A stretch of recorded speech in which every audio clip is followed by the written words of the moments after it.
Praise the lord. ప్రభునేసు నామములో అందరికీ వందనములు.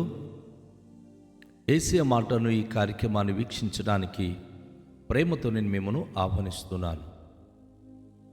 ఈ దినము యోహాను సువార్త 6వ అధ్యాయము 62వ వచనం నుండి 52వ వచనం నుండి 59 వచనాల వరకు ధ్యానించుకుందాం.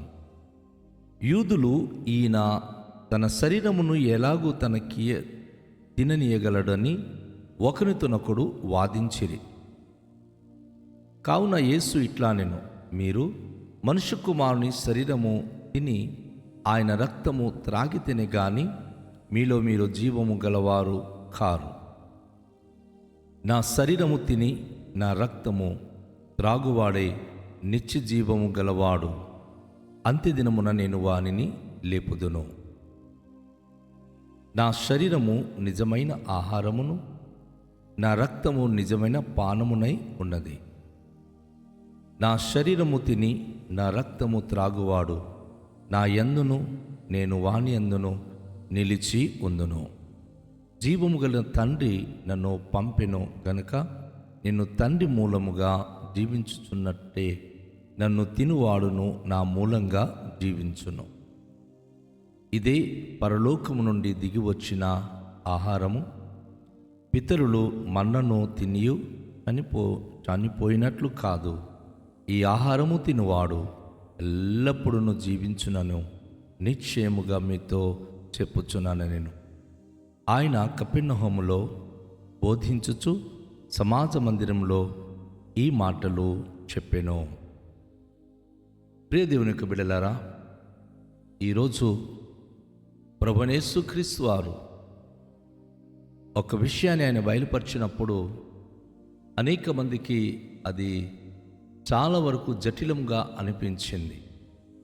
ఎందుకంటే బ్రతికి ఉన్న మనిషి, ఒక తల్లిదండ్రి కడుపులో పుట్టిన మనిషి తన శరీరము ఎలా అసలు ఇతనుకు తినడానికి ఇవ్వగలరు, ఇతను నా శరీరము తినాలి అని చెప్పి ఎలా అంటున్నాడు అని ఒకరితో ఒకరు వాదించుకోవడం ప్రారంభం చేశారు.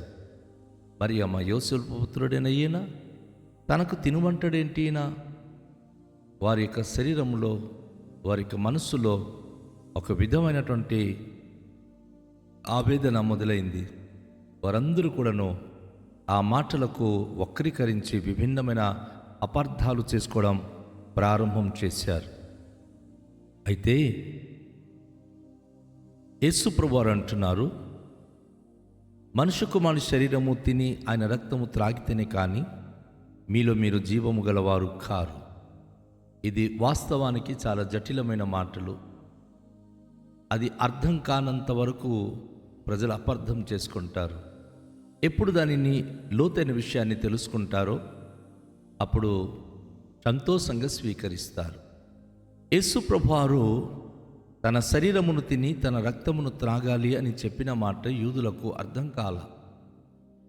వాస్తవానికి యేసు ప్రభువారు తను చనిపోయే ముందు పస్కా పండుగ సమయంలో రొట్టెను తీసుకొని, ఇది నా శరీరము, మీరు దీనిని పంచుకొని తినుడి అని ఒక రొట్టెను వారికి ఇచ్చారు. రొట్టె ముక్కలుగా చేసి వారు భుజించినప్పుడు, నేను రేపు మీ కొరకు సిలువలో చనిపోబోతున్నాను, నా శరీరము ఈ రీతిగా ముక్క చెక్కలు చేయబడబోతుంది. అయితే మీ యొక్క రోగముల నిమిత్తము కొరడాలతో కొట్టబడిన 39 కొరడ దెబ్బలు నా శరీరానికి గాయపరిచినవి. నేను పొందిన దెబ్బల చేత మీకు స్వస్థత కలుగుతుంది కనుక శారీరకంగా మీ పాప దోషములు పోయి మీ రోగాలు స్వస్థత పొందినట్లుగా మీరు సజీవంగా నాతో ఉండులాగున నా శరీరానికి సాదృశ్యమైన రొట్టె మీరు తినాలి.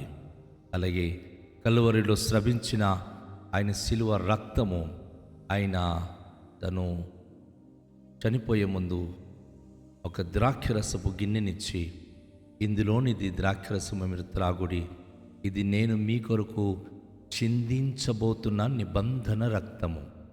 ఈరోజు ఎందుకు కోటాను కోట్లు ప్రజలు యేసుప్రభువును నమ్ముతున్నారు అంటే, యేసు ప్రభు రక్తంలో పాపక్షమాపణ ఉంది, రోగశుద్ధి ఉంది, మనుషులకు పాప విముక్తి ఉంది. తన శరీరమైన రొట్టె తినుట ద్వారా శరీరానికి స్వస్థత ఉంది, సమాధానం ఉంది. ఎలాంటి రోగమైనా బాగుపడే అద్భుతమైన శక్తివంతమైనది శిలువ ప్రభువైన యేసుక్రీస్తు మన కొరకు ఇచ్చిన శరీరమైన రొట్టె. కనుక అది మనము తిని త్రాగితే ఆయన మనకు లేపుతానంటున్నాడు. అంచె దినములో మనము జీవము గలవారై ఉంటాము, లేపబడతాం.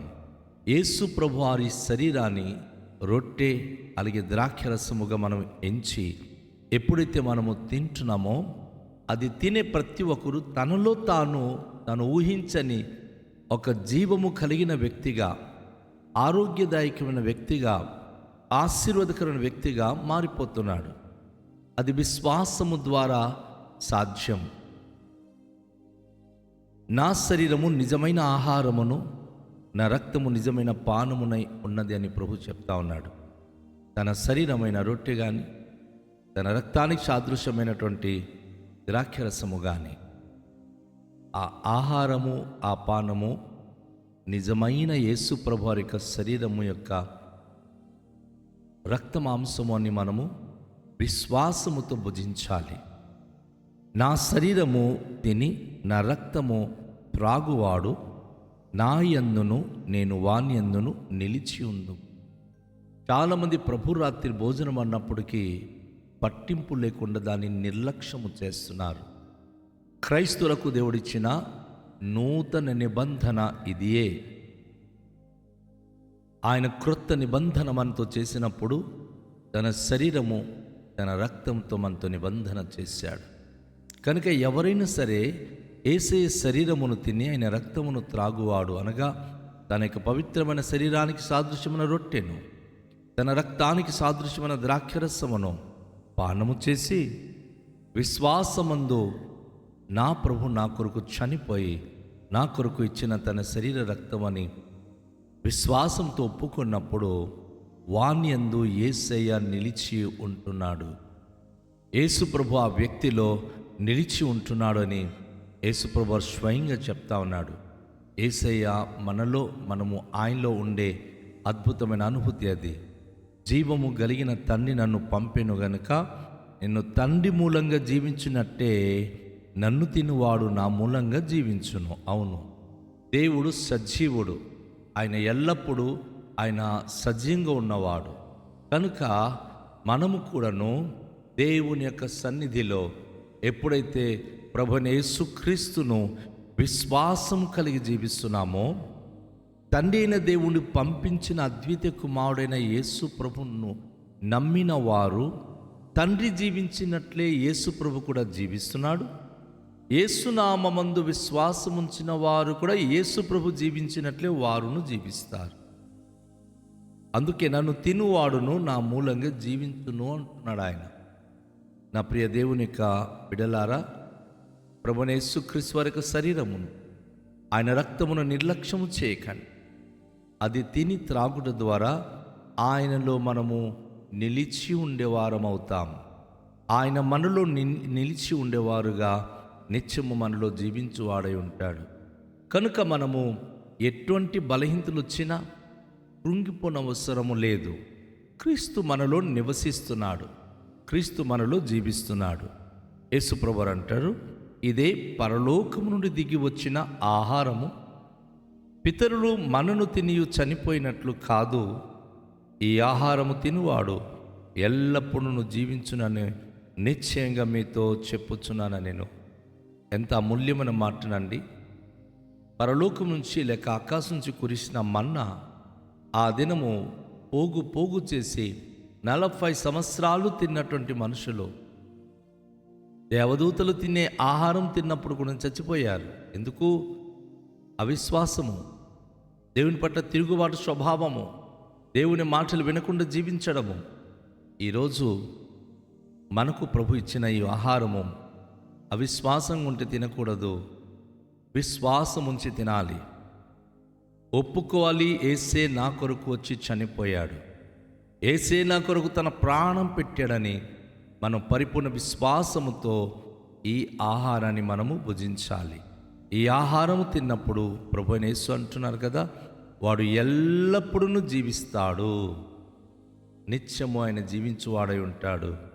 అట్టి భాగ్యం, అట్టి సామర్థ్యత ప్రభువైన యేసుక్రీస్తు వారి యొక్క రొట్టె ద్రాక్షరసములో మనకు ఆయన ఇచ్చినట్లుగా మనము గ్రహించాలి.